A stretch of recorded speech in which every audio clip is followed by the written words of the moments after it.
Okay, now we are into the next chapter, current electricity.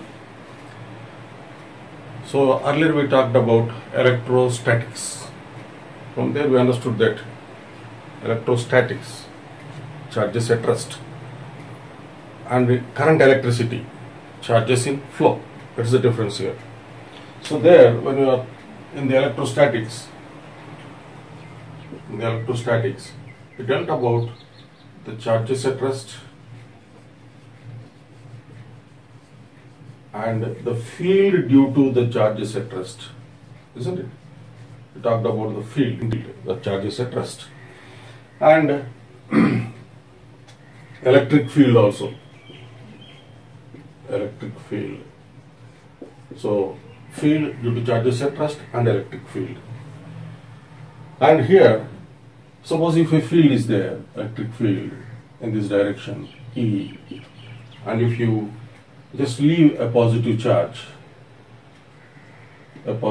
in this, so it just moves in the direction of the field. So the positive charge moves in the direction of the field. Similarly, if this is the direction of the electric field, and if you leave a negatively charged particle, it moves in the opposite direction. This already we understood in the electrostatics, and here also you have to keep it in your mind that the positive charge moves in the direction of electric field and negative charge moves in the opposite to the direction of electric field, applied electric field or simple electric field. Okay, now suppose if we are having two conductors, A and B, having charges on it. So now if you look into this diagram here, by looking at the charges present on it, you can say they are differently charged. Even though they are having the same charge, they are differently charged. So by that you might have got an idea into your brain that about a term related to that. Later we will talk about it. Now if these two are there and these are separated by air, nothing is there, air is there, isn't it? Now will the charges will move from one body to the other? No, the charges can't move from one body to other because an insulator is there in between them. It won't allow the charges to flow through it. And suppose if the same conductors A and B, if they are connected by means of a conductor, now certainly you can easily say that now charges will flow. Charges will start flowing, will flow. If you say the charges will flow, the next question arises, from where to where the charges will flow. From where to where charges will flow? Usually already from the previous chapter we understood that comparing with the water level, as water is flowing from higher level to lower level, the charges will flow from higher potential to lower potential. So the charges will flow from higher potential to lower potential. So in this case, which is at higher potential and which is at lower potential, already you know that the positive is considered as higher potential and negative is considered as the lower potential. So both are positive, more in positive, more in potential. So this is high in potential, less in positive, low in potential, low potential. So the charge, you can put the direction like this. Similarly, suppose if we are having another two conductors like this, C and D, and if this is negatively charged, if it is like this, and if these are connected by means of a conductor, the charge will flow. Okay, the charge will certainly flow. Now again the question arises here, from where to where the charges will flow. Simply your answer is from higher potential to lower potential. Here which body is at higher potential, which body is lower potential? Less in negative, that means that more positive charges are there, because that's why it is less in negative. So less in negative, higher in, more in negative, lower in potential. So the charge will flow like this. Okay, now we understood the charges are flowing by means of a conductor always from high potential to low potential, and when we can consider the body is at higher potential and when can we consider the body at lower potential, you understood now. Up to what extent the charges will flow. Already comparing with the water level example, we just understood earlier itself, in the water level also, until the levels become equal, the charges will be flowing. Here also similarly, just comparing with the same thing here, the charges will be flowing until their potentials are same. So the charges flow until the potentials are same. The potentials are same. Okay, now the charges are flowing. Let us talk about these bodies, two bodies only. Now charges are flowing and the potentials became equal. Now the flow will stop. Once the potential level become equal, the flow will stop. Now, if you want further the charges to flow, what we have to do? We have to provide additional source of energy to it. So if you provide some additional source of energy to it, that means additional energy to it by means of any other source, then we can make it still to flow. Okay, so now even though the potentials became equal, and if you want the charges to still to flow, we have to we need another source which provides the energy which can still make the charges to flow. Okay, right. Now when we are talking about the charges or flowing of the charges, we just took the help of a conductor here.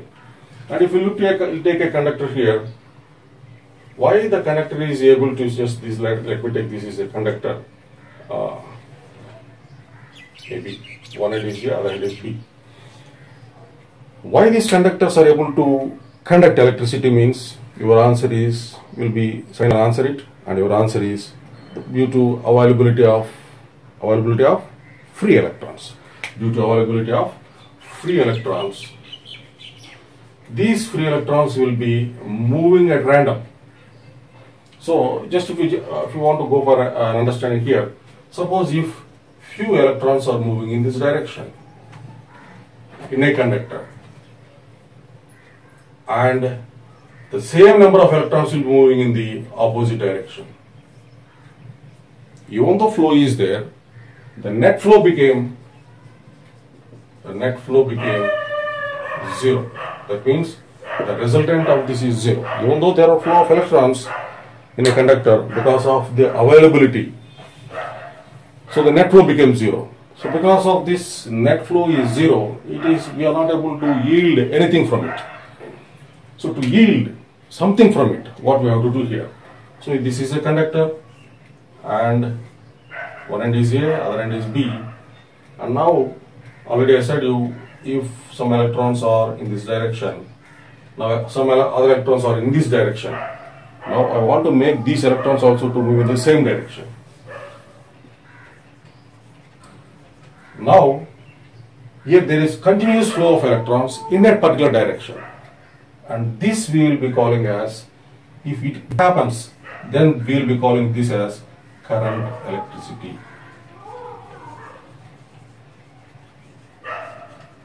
That means if you are able to make all the electrons to move in a direction, then we will be calling this as a current electricity, the continuous flow of electric charges in a particular direction. So the continuous flow of electric charges in a particular direction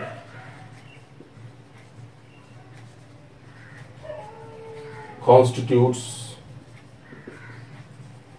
electric current. Okay, so this is definition what we framed and what you can use by this understanding. So continuous flow of electric charges. Electric charges means what are the electric charges here? Charged particles, electrons. Continuous flow of electric charges in a particular direction constitutes electric current. Here we understood that some electrons are moving in this direction, some electrons are moving, the same number are moving in this direction. So because of this net flow is zero, so we are not able to yield this current electricity. So for yielding current electricity, we want to make all the electrons or charged particles to move in a particular direction. How? How can we make it? How can we make it? The answer is by applying electric field at the ends of the conductor. By applying electric field. How to apply the electric field? So, already you know, the electrons move in the opposite direction of the electric field.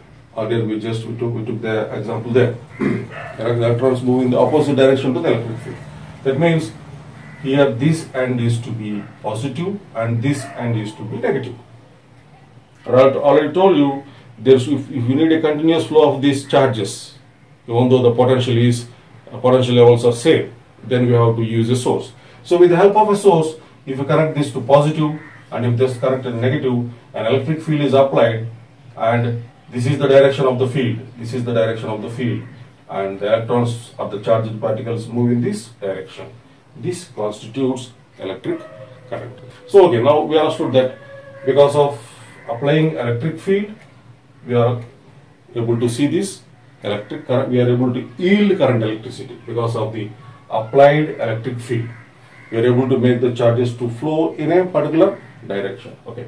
Now let us talk about this source. We are talking about the source here. So now we have taken a conductor and we want to apply an electric field, that is connecting it to positive and connecting negative. How can we make it to connect? Means we have to connect it to a source of energy. A source of energy. So if you just talk about this source of energy,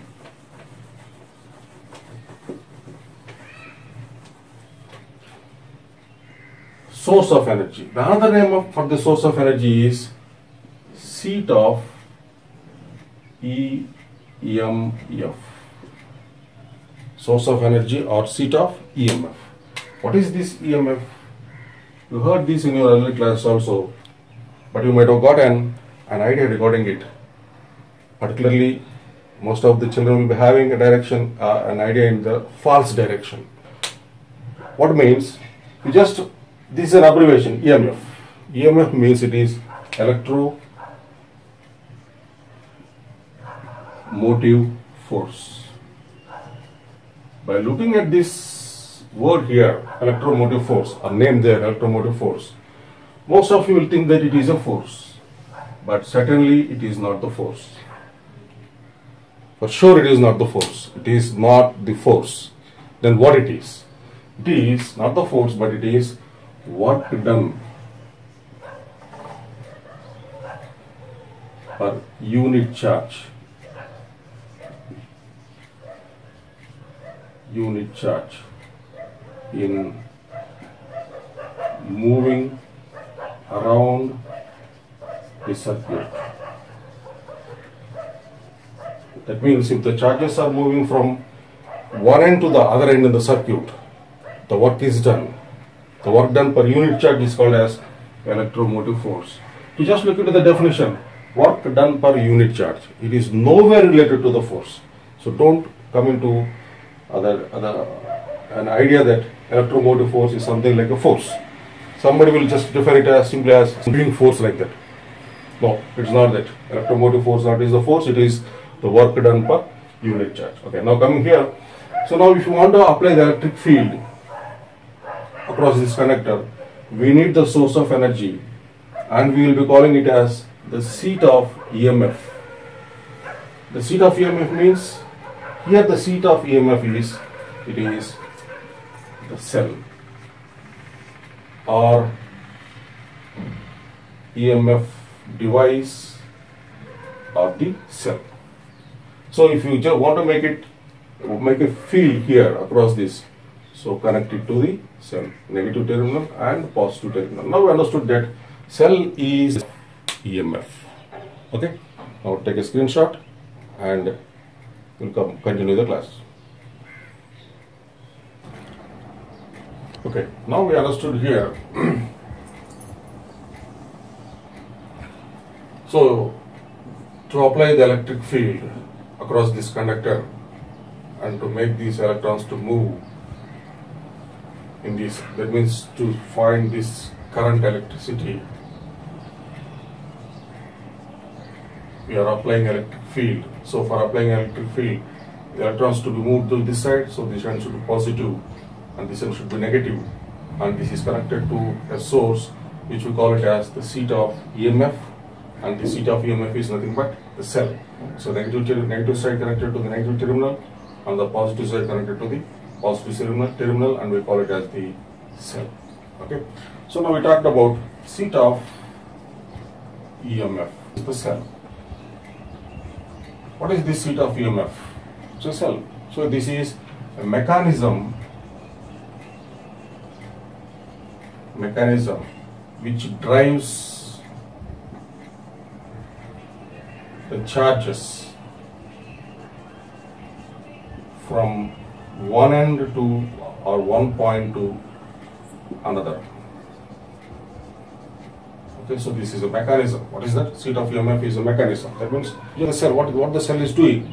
The cell is providing necessary electromotive force which drives the charges to move from one point to the another.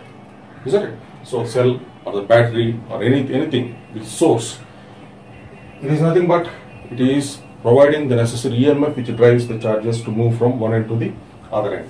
Okay, so now here we talked about the sources and it is the cell, and there are different type of sources like chemical. In the cell or the batteries we use the chemicals there. This is a type of source. Next is thermal, heat. Next is electromagnetic. Next is electromagnetic. You know about this electromagnetic very well. We will talk about it. And next is piezoelectric. So these are the different sources what we know up to now.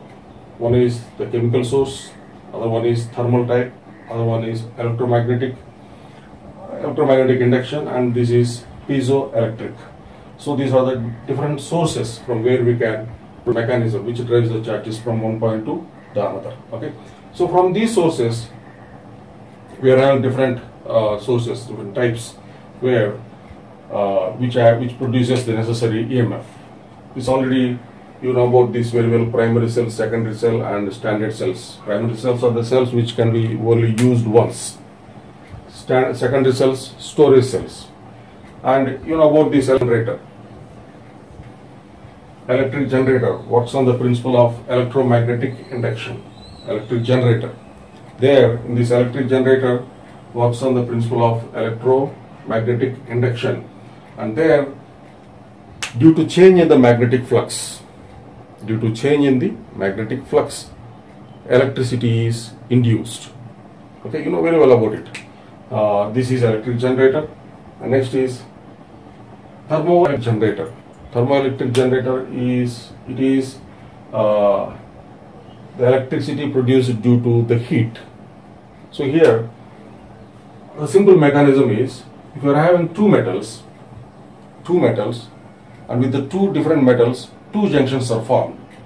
Suppose if you are having one metal like this is like, I think this is a type of metal, and I am taking another metal, and with this a junction is formed, junction A and junction B, and if these two junctions are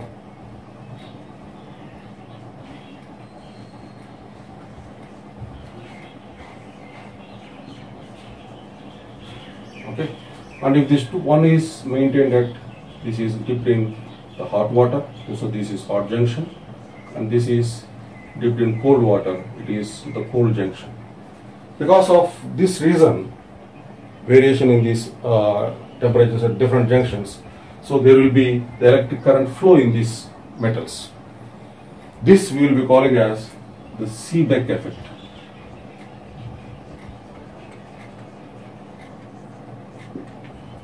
So we can produce the electric current, the small currents, by this method. So this is by this with help of such type of sources we can develop small currents, that is thermoelectric generator. And next is photoelectric cells.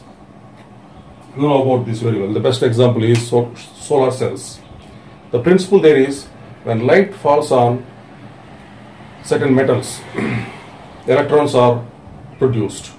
The flow of electrons constitutes the electric current. So that is electric cells.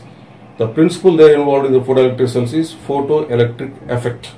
Photoelectric effect, the best example is your solar cells. And what is the principle there?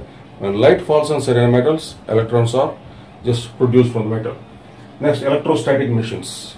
The best example for this is Van de Graaff generator. Van de Graaff generator. So, developing the charges, static charges on a spherical shaped conductor or spherical shaped insulator. So there, by using the help of these electrostatic charges, you can produce the current. So there is a principle involved in this, that is Van de Graaff generator. So that is electrostatic machines. Crystal cells. You know very well about this type, you might have heard about it, but not as a crystal cells, you might have heard it as piezoelectric current or piezoelectric effect. And nowadays, in many areas they are just applying this, making a sheet of crystal and using it as a dance floor. And when people jump on this dance floor for dancing for the rhythm of music, say there, because of this stress developed there on these crystal layers, electric current is developed. That will be calling as the piezoelectric effect. And nowadays, for charging a mobile, in the sole of the shoe, they are keeping these crystal layers. And when you are going for a jog or for a walk, due to the pressure applied on these crystal layers, electricity is developed, and that is used to charge your mobile. So that is piezoelectric effect. So what is the principle that means? There are certain crystals like quartz and some other crystals are there. So in this crystal, suppose if you apply some stress on this, stress on the crystal, a region becomes the positive, a region becomes negative. So if the region is becoming positive, region being negative, a potential difference is developed there, and due to this potential difference, we can make the charges to flow from higher potential, lower potential, and a crystal itself, the charges are, we can see this electric current, and that we will be calling as the crystal cells. Nuclear cells. From the nucleus, we know from some certain type of the radiations will be emitted like alpha, beta, and gamma. Beta, here we have to consider the beta rays. Beta, what are these beta rays? They are nothing but -1 E0. They are similar to the electrons, isn't it? So the flow of these electrons or these beta particles constitute electric current. But this current is also very small. So anyways, we have to talk about the source. We talked about these nuclear cells. From the nucleus, using the beta rays, electricity is developed. Fuel cells. Already you know about this. Using the different type of fuels, we can develop this thing. And you know about this windmills, tidal energy, geothermal energy. What is used? The kinetic energy of the wind is converted to electrical energy. Tidal energy also, due to these waves, these waves are used to run the turbines. So there the kinetic energy is converted to the mechanical energy, and mechanical energy to electrical energy. Geothermal energy. This already you know about this geothermal energy. It's very simple there. If you just take the surface of the earth, the interior layer, the layers of the earth are very hot. They will dig 2 holes into it, into the layers of igneous rock, and now the water is sent into it. When once the water reaches the surface, they get into this, they convert it to high pressure steam, and this water moves out, and because of that reason there, we can use this steam to produce the generator. And you know about the biomass power. Bacteria is used to convert seawaste or garbage into the methane, and that can be used as a fuel. And a fusion reactor, fusion, 2 lighter atoms combine to form a nucleus. When they are combining, some mass is destroyed, and this mass is converted to the energy. Huge amount of energy. The fusion produces huge amount of energy. Fission reactor. Fission, nowadays we are having the nuclear reactors where we have the electric current in our country also. So there is a fission. Fission means breaking.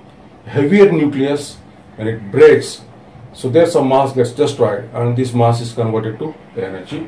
And these are some of the sources, and this is the first part in your current electricity. Okay, now pause the video and take the screenshot, and let's meet in the next session.